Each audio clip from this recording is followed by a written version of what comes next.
Good evening. Hi. Thank you for coming for this very festive occasion.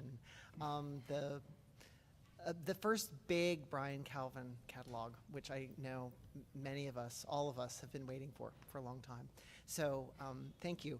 I'm Bruce Hainley. This is Brian Calvin. This is Sarah Lehrer-Graiwer. We're going to do a short 10-question conversation with Brian, and then volume. I don't think I can control that. And then they're going to rake this table, and Brian will introduce the truly special musical guest we have after this brief question and answer session. So I want to thank Wendy Yao of Ooga Booga and Laura Owens, and as usual, Ethan Swan and Megan Salabedra for organizing everything. So thank you. Okay, so I will start with the first question. Do you have a favorite color? What is it and why? Or why not? Those are the same questions my daughter's asking. I wouldn't say I have a favorite color, unless maybe gray-blue or gray-green most of the time. Why, I have no idea. But why not, though? yeah. Yeah. It's just an easy thing to live with. I guess it makes me feel calm, and I like feeling calm, and that's not always easy. All right. Related. Jonathan Richman talks synesthetically about sounds in the world and in his music as having particular shades of color. Being a musician and a rock connoisseur yourself, does the inverse ring true in the studio? Does paint or do certain paintings have a sonic aspect? And then, related after that, is what albums are on top rotation right now on your record player? Ooh. What, 2 or 3? Well, recently, today, the first Galaxy 500 record. What else has been?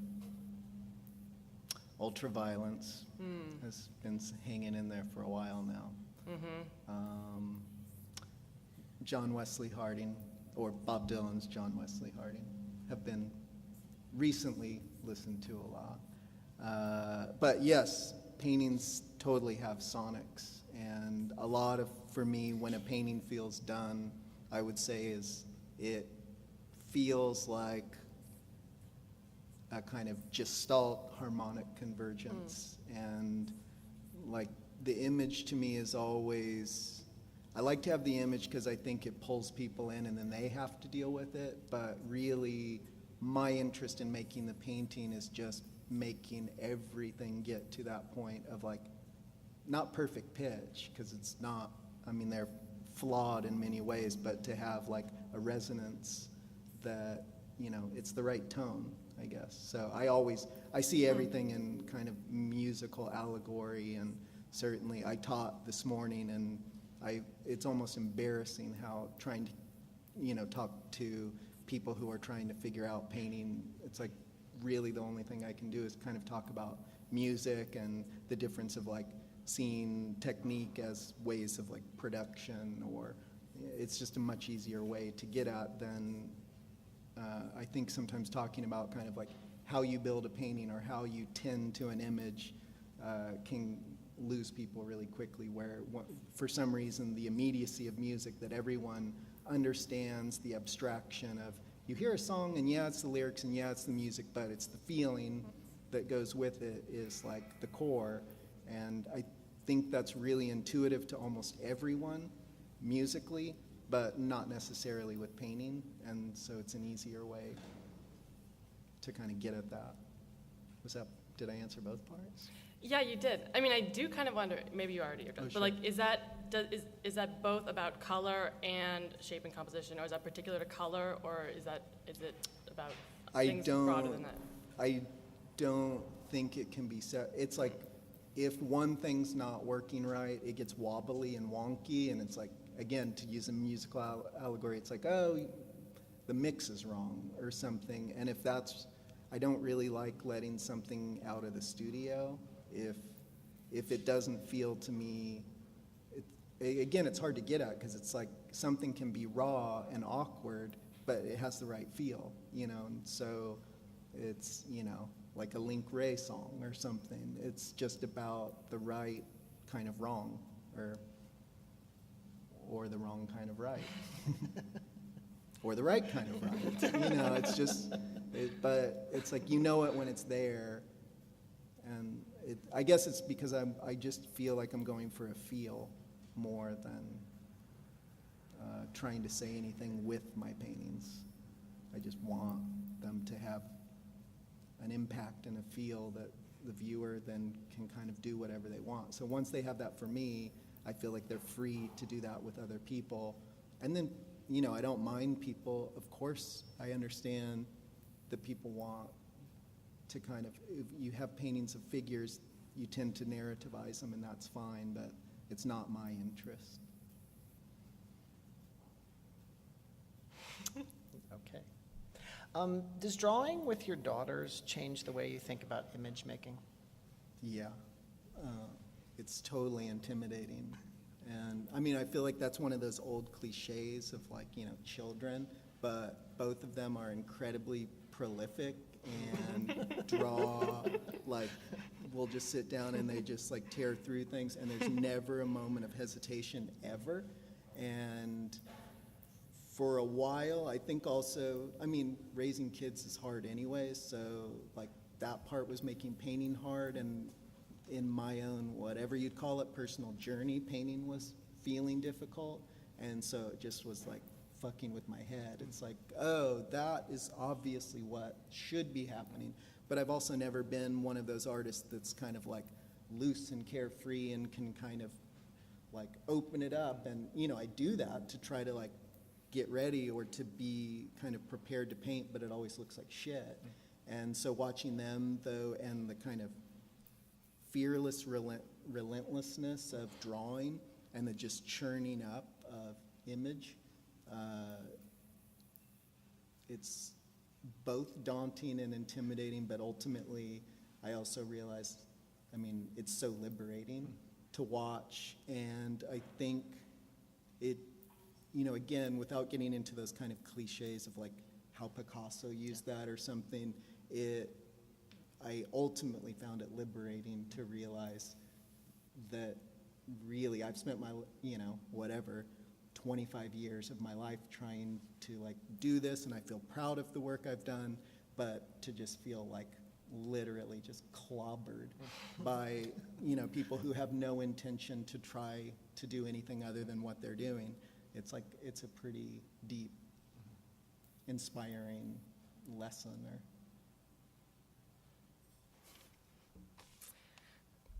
All right. The plates in your book, this book, are periodically interrupted and grounded by photographs of paintings in your home and studio, which importantly are two sides of the same coin in your practice. We see your paintings in various stages of development in the place of their making, and then in the place of their contemplation, where you and your family live with them and absorb their presence daily over the kitchen table and in the living room. And I was wondering, how does the domestic context determine routine and process for you in the studio? I've never been able to separate my waking life and my painting life. I had 1 year, several, or maybe, I don't know, 5 years ago, where I had an external studio, and I remember I moved in and I immediately made one really good painting, and I thought, why didn't I do this before?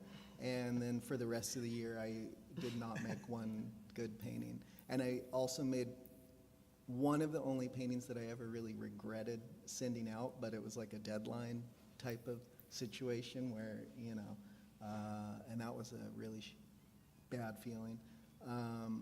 But it's hard for me to answer because it's always been so funky. I mean, you've seen it. It's a funky setup, and on some level, would love it to be a little more, I don't even know, professional. But I also know that it's what you give up to do something. It's hard to know, because it's like I've always, I work in a pretty cramped space, and to get the images to the point of where I can see them doing what they're doing in that environment, it takes a lot of really just staring them down. And I understand the kind of more Zen-like quality of only being in a white room with your painting, and I think that would probably be very interesting, but I like to kind of have the opposite, which is try to make this thing resonate in a room with tons of distractions, tons of kind of visual clutter. And when they do that, then when they leave the studio, and for instance, like just seeing them when I was able to hang them last month in this more of an environment, you know, a white room, I really love the kind of, I feel like then there's a heightened intensity, and I get to be a little more surprised by that too, rather than this notion of like, I've made a studio that mimics a gallery so that I know what this will look like in the gallery. Like, it's just not how my brain works, I guess. So I still kind of strive to have something that's a little more like a proper studio, but I also feel kind of superstitious that, I mean, it's, again, like dealing with cliches. It's like the old Francis Bacon story of like leaving his studio and then like not being able to deal with it at all and just moving right back in. I mean, even when I clear out the space I work and I create a lot of like, okay, I'm ready to work on a show, within a few weeks, like I've created tables and everything, and I can barely move around, I can barely see them, and it's just, you know, it doesn't seem like a good working habit to me, but it's the one I know. So, and certainly, I think over time I've grown a lot more accustomed to that. I think I used to only feel kind of anxious about it, and at some point I thought it was almost neurotic, but it was just because it made it awkward to ever have like a studio visit, because then people are walking into your house, and that doesn't always work for anyone else. And, you know, there was something, I guess I'm also, you know, fairly private, so that I don't have a neutral space to go to. So that's something that I've kind of, I think as I've gotten older, I've gotten a lot more comfortable with, you know, that's just part of it, and it doesn't feel as weird to share it with others, where I think for a while I just, you know, it was enough to just be painting, I guess. Does that? Robert Gober, in a conversation with the painter Via Selmans, commented, quote, "Whenever I give a talk about my work, I'm invariably asked who my influences are, not what my influences are, but who, as if the gutter, misunderstandings, memories, sex, dreams, and books matter less than forebears do. After all, in terms of influences, it is as much the guy who mugged me on 10th Street or my beloved dog who passed away much too early, as it was Giotto or Diane Arbus. So what, rather than who, are some of your influences?" Wow. Well, that's hard. Can I answer that next week? Yes. No.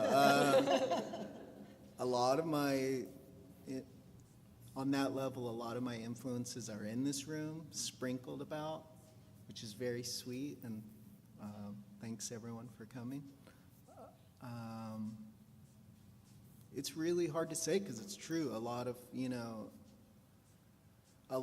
the biggest influences are negative ones, or, you know, certainly for everyone dealing with your, you know, concepts of what you thought your life would be, or your youth, or how you were raised. And the desire for me to make things was something I know I like tapped into really early, but I didn't know I didn't know it was possible. So, and music was certainly the first way I kind of saw, oh, people leave their hometown, you know, and you leave your hometown, you find a community, and that it was something other than just consuming music, buying a record, listening to it. And when I moved from my hometown and I moved to Berkeley and had access to go see live music and meet people. And I was just talking with Dean earlier of kind of bothering him when I was 19 or 20 or whatever it was, and sneaking into a show pretending I was a press photographer just so I could go backstage and kind of chat. And, you know, those kinds of events certainly were hugely formative. And then, of course, there's like all the influences that you end up having as a painter, but those are ever evolving, and something that's a huge influence all of a sudden doesn't feel like it is. It feels dead to you, and then a few years later it returns, and you don't understand why you ever kind of were, you know, throwing shade at it for a while. But that's a really amazing quote. More than anything. I wish I had that kind of response, but to me, painting has provided this really incredible way to deal with life, and both in a cop-out mechanism to just like be able to kind of tune out, and in a meditational way, and then also as this really deep way to connect with others. And it's, you know, it's crazy to me that images circulate in a really strange way. And I think I also, like recently, I've started to really appreciate that some of my images do something for some people, and it's really deep to me, I guess. I think when I was younger, I would have wanted that to be a musician. Like, who doesn't want to be a musician? But then I didn't. When I played music, I wasn't talented enough, really, and more, the lifestyle did not, it's like, it did not seem conducive to my personality. And the second I started painting, I was like, oh yeah, you can like sit in a room and listen to records and paint endlessly, so. Having chosen for a while to live at some remove from city life and the greater access to exhibitions it affords, your library of art books and painting catalogs takes on heightened significance. What are 3 art books that are in your studio or on your kitchen table right now? That are where? Where you put your art books when you're looking at them a lot. Oh, okay. That's a good question. What are there right now? I'm looking at Siobhan. Well, Joan Brown is often there, and that's been reactivated. It's kind of like I have all these stacks, as we all do, but they kind of, it's like, Yeah. they start. They get buried. Yeah, exactly. And you're like, wow, I guess I haven't looked at that book in a long time. Albert York, certainly. 3. I'm trying to think what I've really been.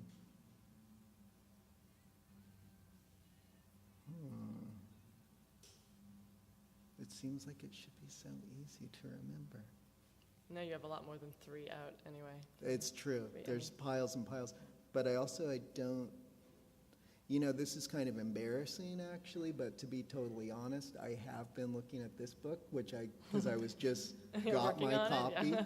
and it's like really a trip for me, because you're right, being slightly removed, and certainly it's like a lot of my visual education, or even just information and stimulation, comes from catalogs.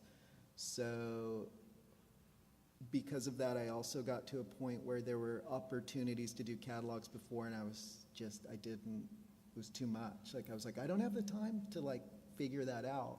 And so finally doing something felt nice, and then I realized how hard it is to put together a book, and so I've kind of been tripping on being able, because of course not ever having that kind of documentation creates this weird space where you're always, if you're lucky enough that your paintings move out of the studio and you don't, even if you're not, and they just stockpile, it's like to be able to look at them in book form, which is the way I consume so much stuff, it's a trip, and it's like, it's embarrassing to kind of admit that, but it's been interesting to like, it's made me, obviously repetition is a big part of my work, but then to look, sometimes that can, in your mind, you start to think it's all more similar or something, and when I look back at it, it's been really sweet to kind of be able to kind of, I don't know, just remember things you've completely forgotten. So that's the embarrassing third one. Song to myself. That makes a lot of sense. Why Matt Dillon rather than Leif Garrett or Farrah Fawcett or whomever else? Like, because Matt Dillon. But also that is one of those that image is whatever that actual photo is, one that I've had just sitting around in the studio forever, and not necessarily in any kind of inspiration. It's just such an incredible image. And the kind of more grisé one, I had painted like a long session painting flowers, and kind of, you've seen those that were like fields, more of a abstract, but kind of loose. And I finished one night and looked at it, and I was kind of like, that's kind of fine, but then I realized it didn't do enough for me to really keep it, so I scraped it down, and you get that weird energy after that long of a session and then when you kind of, it's like I can either go in at that point, but that leaves me in kind of a bad state, or it's like, oh, okay, so let's take 45 minutes and just work on something random. So I had the palette out, and that image was just sitting there, and since everything had been scraped down, there was so much kind of grayed out painting that I was just like, I'm going to paint Matt Dillon. And it was, with me, a lot of times this is the way things happen. It's like something that I would have trouble doing consciously because it's just so there. I have to, my active mind gets so distracted with something else that this thing that's kind of been ruminating finally finds that portal and opens up. And then once I did that, it seemed obvious of, oh, I'd like to do this.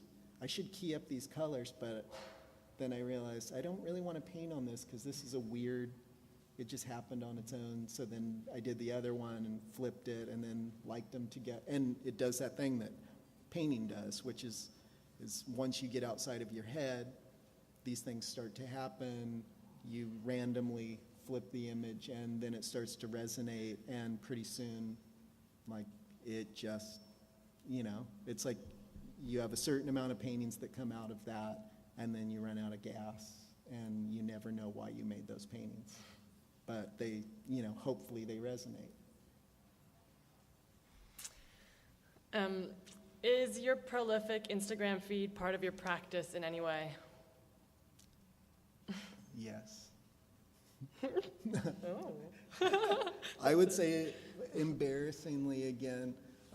Actually, it's funny because I had never done any social media of any kind until coming to the Alex Katz opening here and speaking with Francis, and everyone was then talking about Instagram, and I had that, I guess I need to get a dummy account so I can actually look at these things. And I did, and then it just made a lot of sense to me to have like the visual nature of it. And it's just been, I've been surprised because I felt really reticent about it at first, but I found that it's allowed me, I guess even talking about the stuff of like how I work, and at a certain point where it's, you know, not being in LA proper, working out of your house, all of that kind of stuff, I realized there's a way that it was really easy to document what that looks like internally and make it make more sense, my process, because I can feel pretty ambivalent about how I think my images must feel to people who see them as like, as if they're my intention. Like, oh, he wants to make paintings that look this way. And I can feel really ambivalent about that because I feel like I've accepted the way my paintings look, and it's, but that they really do just end up looking the way they look, and somehow that kind of using Instagram's, the kind of lightness and throwawayness has allowed an ability to kind of see how these things generate and come up on their own, and also let unfinished paintings be seen, or paintings that don't end up existing anymore. All these kind of strange opportunities that it seems like, you know, a kind of contemporary art kind of negates at times, which is like, all right, you see the finished things, or the kind of older, it's like, yeah, I'm gonna go to the website of that, you know, and you look at like exhibitions, and it's kind of DOA by the time, I mean, it's a nice way to be able to look at things, but I was like, God, really, the reality of painting is everything in between. And I always felt like kind of constipated about that. Like, how can you express this stuff that doesn't end up in a finished product? But it's not wasted time or something. There's something.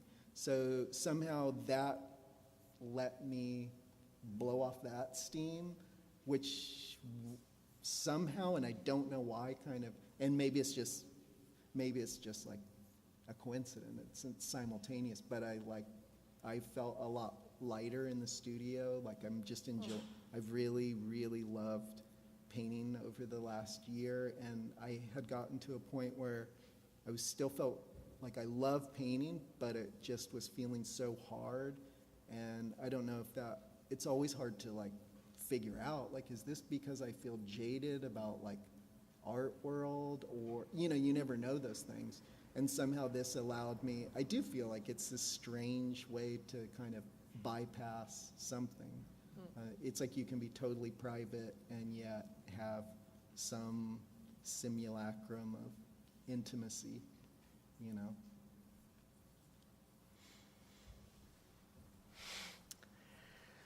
I often think that Robert Altman's Three Women, especially Sissy Spacek in tandem with Shelley Duvall, although not to discount Janice Rule, is a compelling thing to consider in relation to your work. In fact, I think your first full survey could very satisfactorily be called Three Women. Could you talk about narrative and or psychology in relation to your paintings? Wow, I don't know that if I can. I mean, again, I feel like it has something to do, and I agree, but I mean, like the sweep of that movie, which I always, when I haven't seen it for a while and I get excited to watch it, and it's something in my mind makes me remember that it's like really funny and light, and then I watch it and it's like, oh yeah, but then, I mean, and of course this is kind of Shelley Duvall and Sissy Spacek. It's like in my mind they just go back to the like warm fuzzy place, and then I watch it and I have that simultaneously.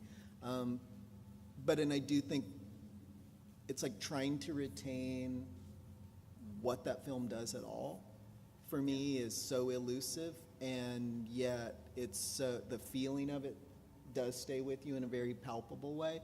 And I do feel like there's something, a kinship I feel with that like the accumulation of what I feel like I don't even want to say trying to do, the accumulation of what I'm doing, of what I've done is, again, at the service of something I feel like I don't even understand, but it's tending towards these images and like trying to like put them into a place where they're activated, and it really is about like a feeling.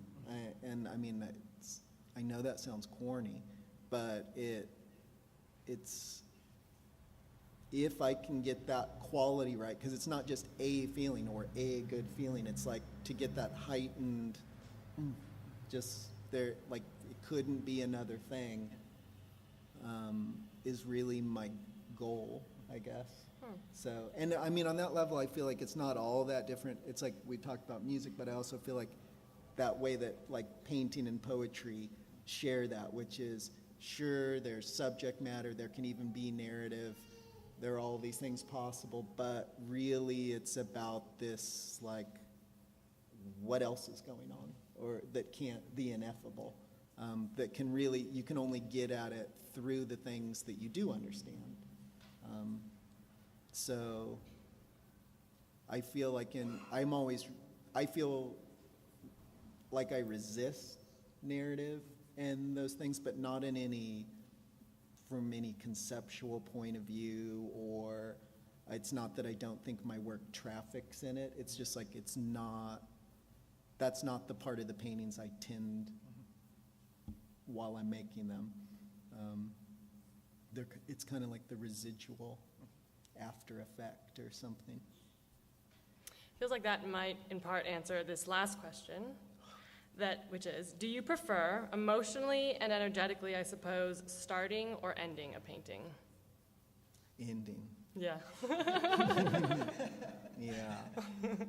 Yeah. I actually, Siobhan and I have this, it's like both of it, like one of my biggest pet peeves is this thing of like, oh, and it's just like you've got this blank canvas, like the fact that culturally that thing started of like the idea of a blank canvas as like positive, like tabula rasa, like now we're starting fresh. And I'm like, hey, you've never fucking made a painting. You know, it's like, it's just not, I mean, sometimes it's fine, but for the most part, I know I need to start a painting and fail to get to the painting I'm gonna make. So then when it's done, usually you've tripped enough times and you're like, oh, right. Like, I didn't know that was coming. And so it's a pretty great feeling. So. Cool, endings. Yeah, for sure. Emphatically. Emphatically. Okay, we're out of here. Thanks. Oh, right. I think I'm also, I just want to announce how excited I am that Dean, Britta, and Roger are going to come up and play some songs. I've been a huge fan since I was a very much younger person, and I am just tickled pink. So.